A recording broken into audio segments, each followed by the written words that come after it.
Redmi Y3 কম বাজেটের মধ্যে ধামাকাদার একটি স্মার্টফোন লঞ্চ করেছে রেডমি কোম্পানি।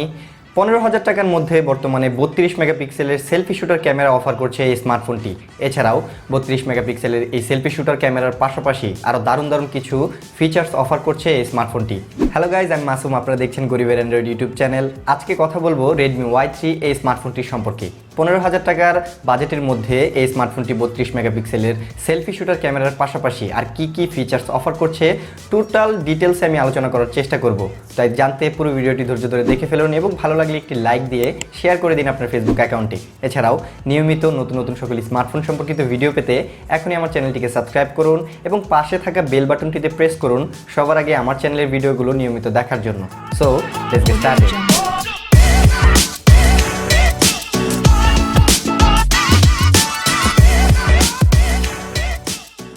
রেডমি Y3 যা বর্তমানে বাংলাদেশে 15,000 টাকার মধ্যেই পাওয়া যাচ্ছে এবং ইন্ডিয়াতে 10,000 ইন্ডিয়ান রুপির মধ্যেই পাওয়া যাচ্ছে এর বেস ভেরিয়েন্টটি।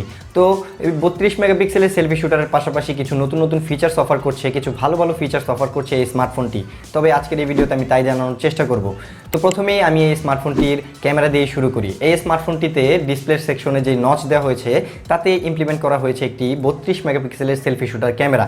তবে এটি 32 মেগাপিক্সেলের সেলফি শুটার ক্যামেরাটি পিক্সেল বাইন্ডিং টেকনোলজির মাধ্যমে এটার 8 মেগাপিক্সেলকেই 32 মেগাপিক্সেলের পরিণত করা হয়েছে। অর্থাৎ আপনারা যখন এই স্মার্টফোনটির মাধ্যমে সেলফি তুলবেন তখন আপনারা মূলত ডিফল্টভাবে 8 মেগাপিক্সেলের সেলফিগুলো পাবেন। তবে হ্যাঁ, 32 মেগাপিক্সেলের সেলফির পেতে হলে অবশ্যই এর অপশনে গিয়ে 32 মেগাপিক্সেলের অপশনটিকে অন করে তারপরে আপনারা এই 32 মেগাপিক্সেল ছবি তুলতে পারবেন। তার জন্য আপনাদেরকে অবশ্যই অপশন থেকে 32 মেগাপিক্সেলের অপশনটি অন করে নিতে হবে। এছাড়াও এই স্মার্টফোনটির পেছনে দেওয়া হয়েছে দুটি ক্যামেরা। এই দুটি ক্যামেরার মধ্যে প্রথমটি হচ্ছে 12 মেগাপিক্সেলের একটি প্রাইমারি শুটার ক্যামেরা এবং দ্বিতীয়টি হচ্ছে 2 মেগাপিক্সেলের একটি ডেপথ সেন্সরযুক্ত ক্যামেরা। তো আশা করছি পেছনের এই 12 মেগাপিক্সেলের ক্যামেরাটি দিয়ে খুব সুন্দর ছবি তুলতে পারবেন। তবে এখানে 12 মেগাপিক্সেলের অ্যাপারচার হচ্ছে f2.2। যদি f2.0 হতো তাহলে হয়তো বা কিছুটা বেটার কোয়ালিটির ছবি পাওয়া যেত। তবে এই স্মার্টফোনটির পেছনের তোলা ছবিগুলো আসলেই খুব ভালো মানের ছবি ওঠে। তবে এই বাজেট অনুযায়ী হয়তো বা আরও একটু বেশি কিছু দিতে পারতো রেডমি কোম্পানি। তো এবার কথা বলি এই স্মার্টফোনটির ডিজাইন, লুক এবং বিল্ড কোয়ালিটি সম্পর্কে। ডিজাইন, লুক এবং বিল্ড কোয়ালিটির দিক থেকে এই স্মার্টফোনটা হুবহু ম্যাচিং হয়ে যায় রেডমি নোট 7-এর মতোই। তবে এখানে রেডমি নোট 7-এর মতো এখানে কোনো প্রকারের মেটাল বা গ্লাসের দেখা পাবেন না। এখানে পুরো স্মার্টফোনটি তৈরি করা হয়েছে প্লাস্টিকের দ্বারা। এছাড়াও এই স্মার্টফোনটিতে প্লাস্টিক থাকা সত্ত্বেও এর ফিনিশিং এত সুন্দরভাবে দেওয়া হয়েছে যাতে আপনারা হাতে নিলে বুঝতেই পারবেন না যে এটা প্লাস্টিকের তৈরি। তবে খুব দ্রুতই এখানে ক্র্যাচ পড়ে যাবে এবং বেশি প্রকারের আঙুলের ছাপ পড়বে। তার জন্য বক্সে থাকা কাভারটি ব্যবহার করার সাজেস্ট রইল।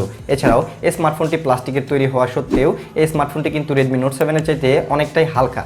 তবে এই স্মার্টফোনটিতে রয়েছে 4000 mAh-এর ব্যাটারি। তবে মাইক্রো ইউএসবি পোর্ট রয়েছে এবং বক্সেই থাকবে একটি 10 ওয়াটের চার্জার, যার দ্বারা আপনাদের একটু চার্জ করতে সময় ভালোই লাগবে। কারণ 4000 mAh-এর ব্যাটারি তো অবশ্যই ফাস্ট চার্জার যেহেতু নয়, তো অবশ্যই কিছুটা বেশি সময় লাগবে চার্জ হতে। তবে এখানে এই স্মার্টফোনটিতে ব্যবহার করা এই প্রসেসরটি ভালো অপটিমাইজ এবং এতে HD+ ডিসপ্লে ব্যবহার করার ফলে আপনার হয়তো বা এই স্মার্টফোনটিতে থাকা 4000 mAh-এর ব্যাটারিটি খুব ভালো পরিমাণে ব্যাকআপ পাবে। ডিসপ্লে সেকশনে এতে রয়েছে ফ্রন্ট প্যানেলের 6.26 ইঞ্চি একটি HD+ রেজলিউশনের ডিসপ্লে, যার PPI হচ্ছে 269 PPI। তবে এখানে বাজেট অনুযায়ী আমি আরেকটু বেশি আশা করেছিলাম, যেখানে 17,000 টাকার আশেপাশে রেডমি নোট 7-এ ব্যবহার করেছে তারা ফুল HD+ রেজলিউশনের ডিসপ্লে। তো এইখানে HD+ রেজলিউশনের ডিসপ্লে ব্যবহার করেছে রেডমি Y3-তে। তো এটা আমাকে কিছুটা ডিসঅ্যাপয়েন্টেড করেছে। তো এখানে আমি বলতে গেলে যে এই ডিসপ্লেটা এতটাও খারাপ নয়, আশানুরূপ অনেকটাই ভালো। তবে এখানে ফ্রন্ট প্যানেলে একটি ইউ-শেপ নচ বা ড্রপ নচ যেটাই বলেন না কেন, এটা ব্যবহার করার ফলে কিন্তু আপনারা ফুল ভিশন ডিসপ্লেটির মজা নিতে পারবেন। এছাড়াও এই স্মার্টফোনটিতে সব ধরনের সেন্সরের পাশাপাশি পিছনে ফিঙ্গারপ্রিন্ট সেন্সর এবং ফ্রন্টে থাকা ফেস আনলকটাও কিন্তু বাদ পড়েনি। রয়েছে 3.5 মিলিমিটার হেডফোন জ্যাক, এছাড়াও স্পিকার, তাছাড়া নয়েজ ক্যান্সেলিং মাইক্রোফোন এবং টপ পজিশনে থাকা আয়ার ব্লাস্টারটিও বাদ পড়েনি। হ্যাঁ, নিচে কিন্তু একদম কর্নারে রয়েছে একটি নোটিফিকেশন লাইটও। এছাড়াও এই স্মার্টফোনটিতে দুটি 4G সিম কার্ড ব্যবহার করার পাশাপাশি আপ টু 512 GB পর্যন্ত এক্সট্রা একটি SD কার্ড ব্যবহার করার সুবিধাটিও রয়েছে। এছাড়াও এই স্মার্টফোনটি রান করছে Xiaomiর নিজস্ব কাস্টম UI, Xiaomiর MI UI 10। এটিতে রয়েছে অ্যান্ড্রয়েড 9 পাই, তো এটা নিয়ে কোনো টেনশন করতে হবে না এবং খুব শীঘ্রই লিক বের হয়েছে Xiaomi MIUI 11ও চলে আসবে এই স্মার্টফোনটিতে। এছাড়াও এই স্মার্টফোনটির কিন্তু থাকা যে ডিসপ্লেটি রয়েছে এতে কিন্তু কর্নিং গরিলা গ্লাস 5-এরও প্রোটেকশন রয়েছে এবং এই স্মার্টফোনটিতে কিন্তু ছোটোখাটো একটি ওয়াটার স্প্ল্যাশ রেজিস্ট্যান্ট রয়েছে, তো এটা নিয়ে কোনো টেনশন করতে হবে না।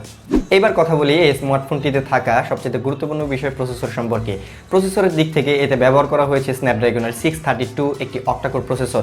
এই প্রসেসরটির সিপিইউ পারফরমেন্স হচ্ছে গিয়ে প্রথম 4টি কোর 1.8 গিগাহার্টসে রান করে এবং বাকি 4টি কোর পাওয়ার এফিসিয়েন্টের জন্য কাজ করে। তো এখানে বাজেটের দিক থেকে বলতে গেলে অনেকে আশা করেছেন হয়তো বা স্ন্যাপড্রাগনের 660, তো আমিও এখানে স্ন্যাপড্রাগনের 660 আশা করেছিলাম। তবে এখানে স্ন্যাপড্রাগনের 660 না ব্যবহার করলেও এখানে কিন্তু যে প্রসেসরটি ব্যবহার করেছে এটা তুলনামূলক অনেক ভালো একটি প্রসেসর। তবে আমি আশা করেছিলাম যদি স্ন্যাপড্রাগনের 636 এই প্রসেসরটি ব্যবহার করতো তাহলে হয়তোবা আরও কিছুটা বেটার হতো। প্রসেসরের পাশাপাশি এতে থাকছে 3GB র্যাম, 32GB স্টোরেজ এবং 4GB র্যাম, 64GB স্টোরেজের দুটি আলাদা ভেরিয়েন্ট। এছাড়াও এই স্মার্টফোনটির প্রসেসরে কিন্তু রয়েছে Adreno 506 GPU, যার ফলে আপনারা খুব সুন্দর সুন্দর হাই গ্রাফিক্সের গেমসগুলো অনায়াসে খেলে নিতে পারবেন। তবে এখানে হাই রেজুলেশনে বা হাই গ্রাফিক্সের গেমসগুলো খেললে কিছুটা ল্যাগের দেখা পাবেন এবং লো গ্রাফিক্সেও যেরকম হাই গ্রাফিক্স যুক্ত গেমসগুলো রয়েছে পাবজি, অ্যাসফল্ট 9 বা মডার্ন কম্ব্যাট 5, এই স্মার্টফোনে যদি আপনারা এই গেমগুলো খেলেন তাহলে হয়তো বা কিছুটা ফ্রেম ড্রপ বা ল্যাগের দেখা পাবেন। তো অনেকেরই প্রশ্ন থাকতে পারে যে কেন আমি 15,000 টাকা দিয়ে এই স্মার্টফোনটি নিব যেখানে 17,000 টাকার আশেপাশে Redmi Note 7 পাওয়া যাচ্ছে। তো এখানে আপনারা Redmi Note 7-এ কিন্তু 48 মেগাপিক্সেলের camera with full HD plus রেজলিউশনের ডিসপ্লে, 4000 mAh-এর ব্যাটারি এবং সাথে থাকছে USB Type-C পোর্ট এবং ফাস্ট চার্জিং সাপোর্ট। তো এইখানে কেন আমি 15,000 টাকা দিয়ে Redmi Note 7 না নিয়ে এই Redmi Y3 এই স্মার্টফোনটি নেব? তো এখানে যারা সেলফি লাভার রয়েছেন তাদেরকে বলবো যে Redmi Note 7-এ কিন্তু 32 মেগাপিক্সেলের সেলফি শুটার ক্যামেরা নেই, যেখানে 15,000 টাকার মধ্যে আপনারা কিন্তু সেলফি শুটার একটি 32 মেগাপিক্সেলের সেলফি শুটার ক্যামেরা যুক্ত স্মার্টফোন পেয়ে যাচ্ছেন। তো এই দিক থেকে যদি আমি বলি যে আপনারা যারা সেলফি লাভার রয়েছেন তাদের হয়তোবা আপনার এই 15,000 টাকার বাজেটের মধ্যে এই স্মার্টফোনটি পছন্দ হতে পারে। আদারওয়াইজ আপনারা যারা এই স্মার্টফোনটি এই বাজেটের মধ্যে কিনবেন তারা হয়তোবা অনেকেই যারা সেলফির জন্য অতটা গুরুত্বপূর্ণ না, তাদেরকে আমি বলবো যে আপনারা এই স্মার্টফোনটিকে স্কিপ করে Redmi Note 7 এই স্মার্টফোনটি নিতে পারেন। বাকি চয়েস হচ্ছে আপনার। তো ভিউয়ার্স, এই ছিল Redmi Y3 এই স্মার্টফোনটির একটি ছোটোখাটো রিভিউ যা আমি আপনাদেরকে বোঝানোর চেষ্টা করেছি যে 15,000 টাকার বাজেটের মধ্যে 32 মেগাপিক্সেল সেলফি শুটার ক্যামেরার পাশাপাশি আরও কী অফার করছে এই স্মার্টফোনটিতে। তো আশা করছি আপনাদের কাছে এই ভিডিওটি ভালো লেগেছে এবং একটু হলেও উপকারে এসেছে। আশা করছি আপনারা এই ভিডিওটিতে অবশ্যই একটি লাইক দিবেন এবং ভালো লাগলে একটি শেয়ারও করে দিবেন আপনার ফেসবুক অ্যাকাউন্টে। এছাড়াও আমাদের একটি ফেসবুক গ্রুপ এবং পেজ রয়েছে, চাইলে নিয়মিত আপডেটগুলো পেতে ঘুরে আসতে পারেন, আমি লিঙ্ক ডিসক্রিপশন বক্সে দিয়ে রেখেছি। এছাড়াও নিয়মিত নতুন নতুন সকল স্মার্টফোন সম্পর্কিত ভিডিও পেতে এখনই আমার চ্যানেলটিকে সাবস্ক্রাইব করুন এবং পাশে থাকা বেল বাটনটিতে প্রেস করুন সবার আগে আমার চ্যানেলের ভিডিওগুলো দেখার জন্য।